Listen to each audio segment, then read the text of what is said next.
Don't forget to like the video, share your thoughts or story in the comments, and subscribe to our latest stories. Before I start, tell me where you are watching me from. I wonder which cities and towns will join me in this memory that will follow me for years. It all started on one of those evenings when the world felt a little too quiet. The kind of evening where the ticking clock sounds louder than usual and the hum of the refrigerator seems to echo through the house.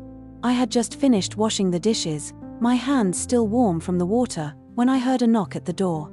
It wasn't a hurried knock, just 3 gentle taps, as if the person on the other side wasn't sure if they should be there. When I opened the door, there he was, Mr. Harris, my neighbor from across the street.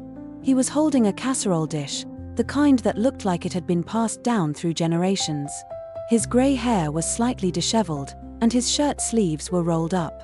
He smiled, that polite, slightly nervous smile people wear when they're about to say something unexpected. "Evening, Clara," he said softly. "I made too much stew tonight, and I thought, well, maybe you'd like to join me for dinner." I hesitated. Not because I didn't want to, but because I wasn't sure how to respond.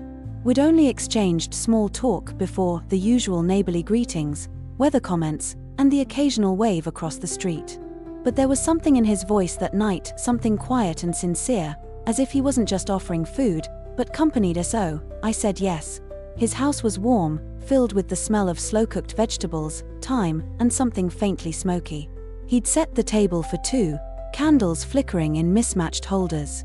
The lights were dim, not in a romantic way, but in a way that made everything feel softer, easier. I noticed a record playing in the background, an old jazz tune, the kind that makes conversation pause for a moment because it deserves to be heard. He served the stew, and we sat facing each other. At first, the talk was light, about our gardens, the noisy teenagers who lived down the block, the weather that couldn't decide between rain or sunshine.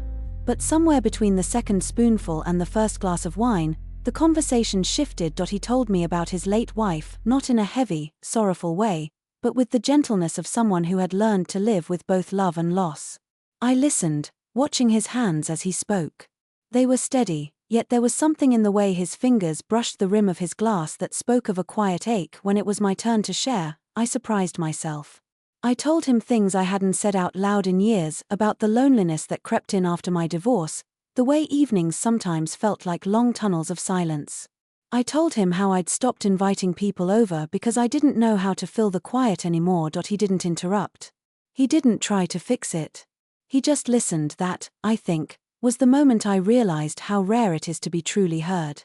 Not judged, not pitied, just understood. After dinner, he insisted I take some of the leftover stew home. "For tomorrow," he said, with a half smile. "So you don't have to cook." But as I stood there in his doorway, holding the warm dish wrapped in a towel, I didn't want the evening to end. The air outside was cool, and the faint smell of rain drifted between us. He looked at me for a moment, not with longing, not with expectation, but with gratitude.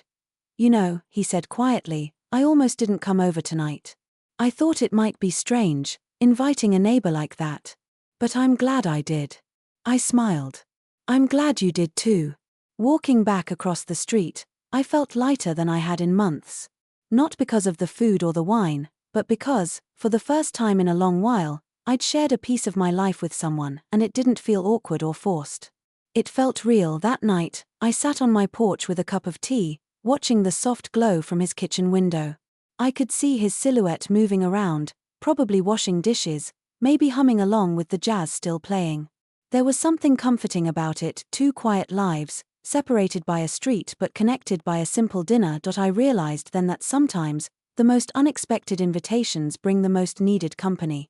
And maybe, just maybe, that's how new beginnings sneak into our lives, not with fireworks, but with a knock at the door and a bowl of homemade stew. I went to bed that night with the window slightly open, letting the cool breeze in.